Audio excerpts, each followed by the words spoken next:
What is up, you guys? Diggerdan here, coming at you with another video. This time reviewing book number 2 of Vlad Taltos' series, Yendi, again written by Steven Brust.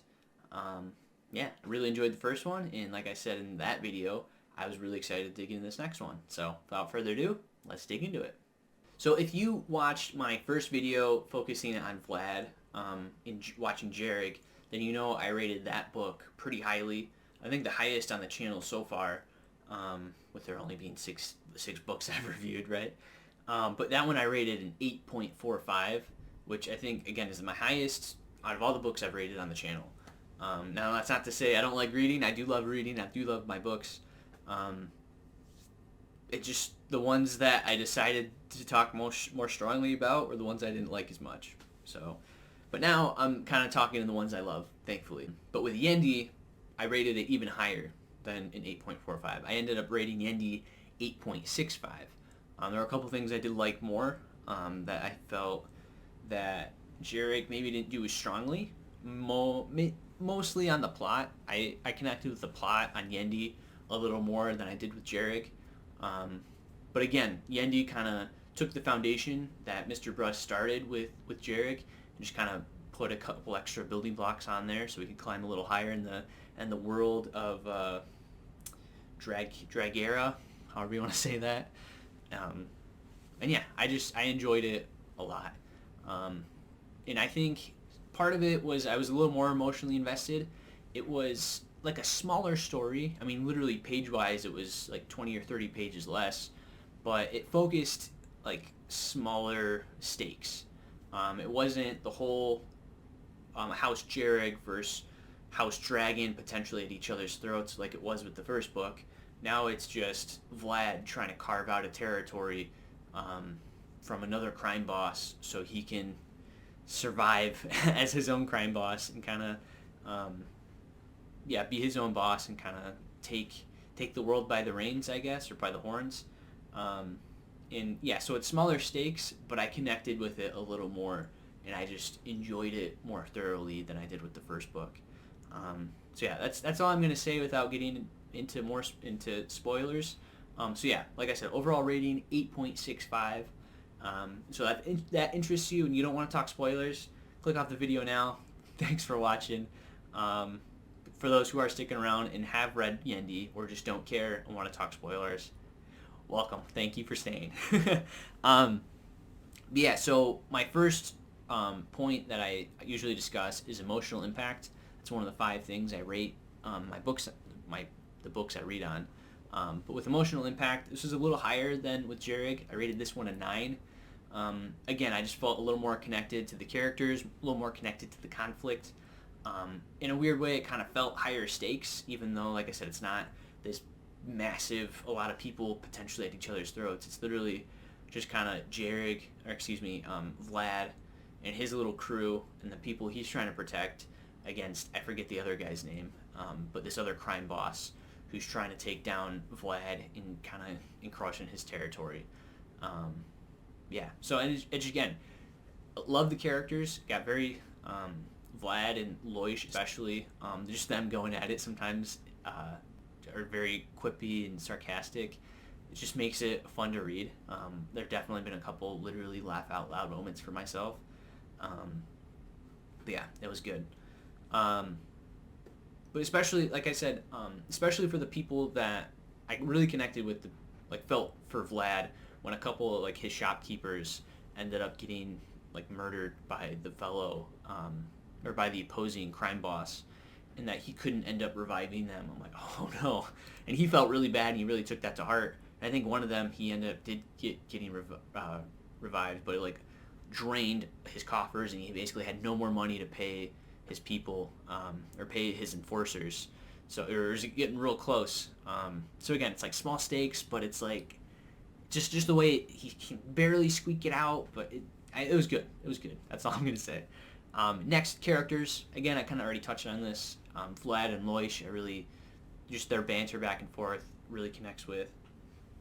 And Krager, Vlad's like right-hand man. He's awesome. He's always a fun read, fun to listen to. And then actually, him meeting, I completely forgot about this part, but Vlad meeting Kati, I think is how you say her name, Kati, C-A-W-T-I, but his wife, she actually gets hired to assassinate Vlad, and then she succeeds, but then Vlad's friends revivify him, and then end up capturing Kati, and then they start talking. He's like, basically, hey, I know it was a job, but I think I like you. Basically, is what it came down to.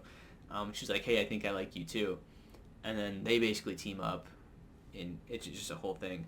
But their love story, I guess, if you will, was interesting to say the least. Like from literally enemies to lovers trope.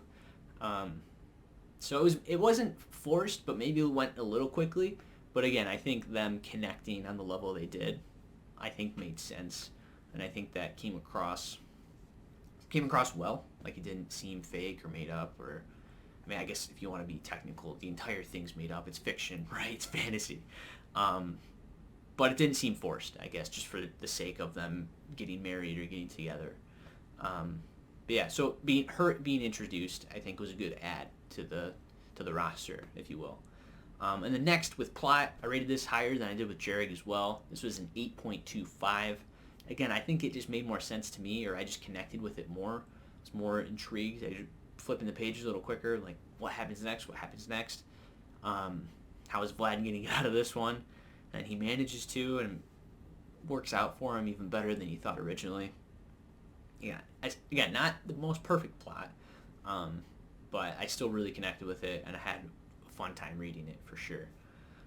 Next, dialogue and prose, very similar to Jhereg, same voice or same writing style Mr. Brust had from the first one, which again I liked, so it just kind of carries over. Again, the banter is great. Sometimes something that I do struggle with sometimes is when it's like big dialogue blocks, and it's like two characters kind of going back and forth, or even three characters sometimes. And it doesn't necessarily say Vlad said this, Kati said this, Loish said this. It just says Vlad said this, and then it goes to another line of dialogue where you know it's not Vlad, but you don't know necessarily who's responding. So you got to read it a couple times, get context clues. That's pretty frustrating a lot of times. And that did happen a couple times in this book, and it's happening a couple times again reading Teckla. But again, sometimes that's just the nature of the beast with reading, right? You can't be a dum-dum reading these sometimes, or else you'll feel like a dum-dum. But yeah, that's probably my biggest gripe with dialogue and prose, is just sometimes when there's bigger blocks of dialogue or characters talking to each other, sometimes you kind of get lost in the sauce about who's actually speaking. And then finally, my final point is on world building. I loved it. Again, it's the same world, obviously, as the first book. I've kind of just built a little more details. And again, just the magic system I really like. Vlad being able to use witchcraft because he's an Easterner, but like the Dragaerians can't, and even Kati can't just because she wasn't trained in it. But just in like the whole underworld thing, him being a crime boss, that being explained more. Like the Dragaerians basically being elves, and they have very long lives, basically immortal. Just all these little details add up, and like the cycle, what house of the Dragaerians currently rule. I think it's like the Phoenix, and then after the Phoenix, who does it go? And it's like all, and then eventually, the next however many years, it'll cycle through all 17 great houses, which I think is just cool. Just so you kind of know, it's like, oh, if the Empress unfortunately dies, then there is some sort of succession, but it's not like royalty where the queen dies, so then the prince is made crowned king. It's, I don't know, just kind of different, cool thing, I think, that you can do in fantasy, which I really enjoyed. So, but yeah, I just, again, loved Jhereg, loved Yendi even more, just connected with the story a little better. Yeah, the territory war for crime under Lord Boss, I think is a good story. So, yeah. So what did you guys think? Did you guys end up reading Yendi? You really enjoy it? If so, what did you think? What was your favorite parts? Who was your favorite character? If not, thanks for watching. So yeah, thanks for watching, guys. I appreciate you. If you like this video, please hit like down below. Want to see more from me, Diggerdan, please hit that subscribe button as well as that bell notification icon so you guys know when I upload each and every single time. And yeah, I will catch you guys in the next one. Ciao.